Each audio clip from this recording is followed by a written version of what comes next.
안녕하세요. 부자된 매직TV 시청자 여러분, 오늘도 이렇게 소중한 시간을 놓으시고 제 영상을 시청해 주셔서 감사합니다. 오늘은 2025년 9월 23일 새벽 시간입니다. 오늘 나눌 주제는요, 재개발 투자자 비상이 걸렸는데요. 노량진 입주권 6억 주비 대출 막힌 진짜 이유에 대해서 한번 알아보죠.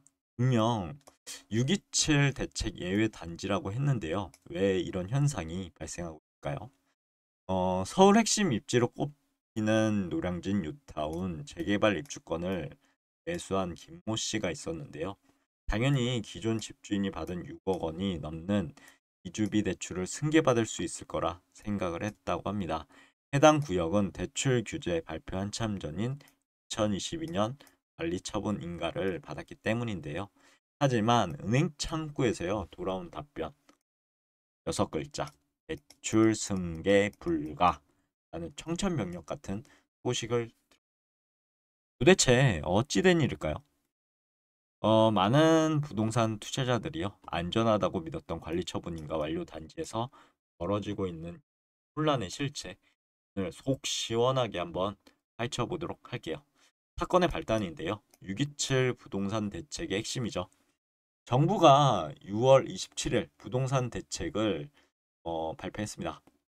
여기서 대책 중에 핵심 내용이 하나가 있었는데요.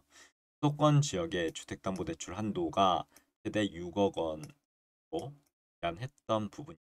단순히 아파트를 살 때만 적용되는 것이 아니라 재건축, 재개발 사업의 필수 자금인 이주비 대출이라든가 잔금 대출에도 똑같이 적용됩니다.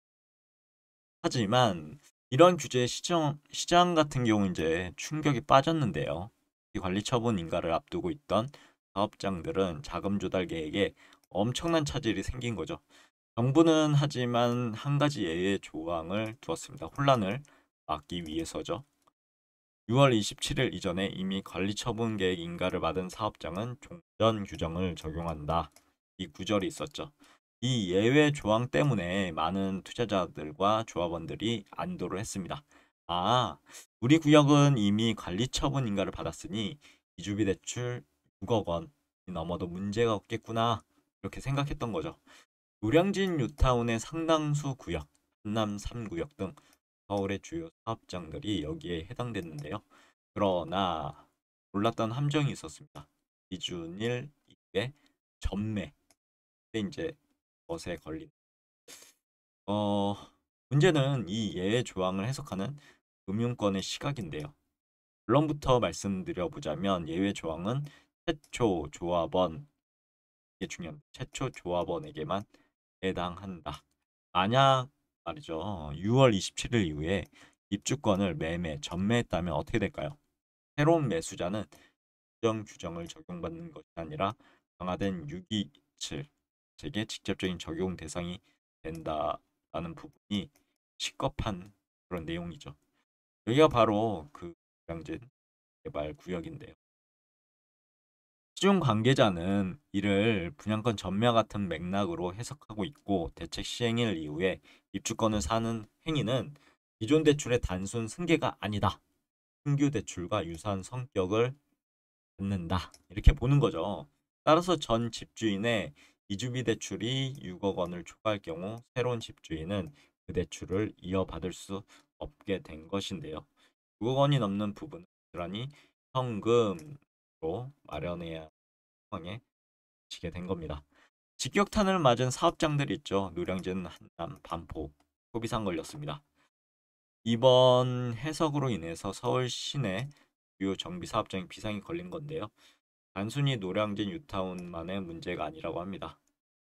용산, 한남 상구역이라든가 성동구, 금호 16구역, 대문, 서초구, 반포, 주공 1단지 등등 이런 단지들이죠. 이들 단지는 이미 관리 처분 인가를 받아 사업이 안정적으로 접어들었다라고 평가받고 있는데 거래 측면에선 예상치 못한 거대한 암초를 만난 것.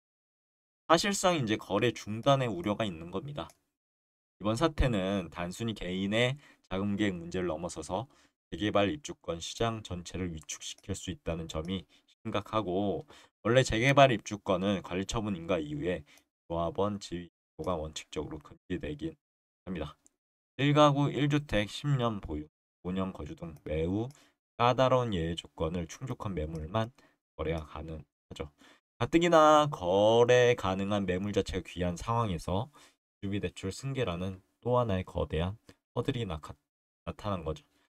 감정 평가액이 높아 이주비 대출이 6억 원을 훌쩍 넘는 우량 매물의 경우 매수자는 수억 원의 추가 현금을 동원해야만 매수를 할 수 있고, 결과적으로 정리해보자면 현금 부자가 아니면 시장 진입을 막는 효과를 낳게 된다는 부분이죠.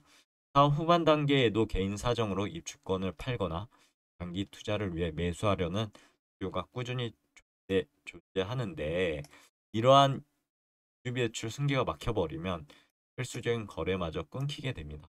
결국은 시장이 얼어붙겠죠. 그럼 오늘도 매진말을 통해서 오늘의 영상 마무리하도록 하겠습니다. 모호한 규정 하나가 시장에 얼마나 큰 혼란을 가져오는지 여실히 보여주는 사례라고 저는 봅니다. 재건축, 재개발 입주권 투자를 혹시 고려하고 있으시다면 아래 사항 꼭 명심하셔야 됩니다. 한 4가지 정도로 해봤는데요. 첫 번째, 관리처분 인가 1만 믿지 마셔라. 6월 27일 이전에 관리처분 인가를 받았다고 무조건 안심해서는 안 된다. 매매 계약하는 체결 날짜이 된다라는 부분. 그리고 이주비 대출 총액부터 확인하셔라. 입주권 매수 전 매도인의 이주비 대출이요, 6억 원을 넘는지 확인하시고 은행에 직접 문의하셨으면 좋겠습니다. 부동산 중개업소나 매도인 말만 절대적으로 믿지 마시고요. 그를 직접 실행할 은행에 직접 방문해 이주비 대출 승계 가능 여부를 정확히 확인하시는 게 가장 안전할 것 같고요. 그리고 자금 계획을 보수적으로 세우셨으면 좋겠습니다. 만약에 사태 언제라도 터질 수 있거든요. 그렇기 때문에 이주비 대출 승계가 불가능할 경우 가정한 자금 조달 계획 플랜 B 반드시 꼭 세워두셔라. 이렇게 말씀드리고 싶고, 정책의 허점 그리고 모호한 규정이 난 이번 이주비 대출 대란, 정부와 금융에서 속 조치가 있었으면 좋겠네요. 오늘 영상 여기까지고요. 내일도 더 좋은 컨텐츠로 찾아뵐 수 있도록 열심히 노력해 보도록 하겠습니다. 감사합니다.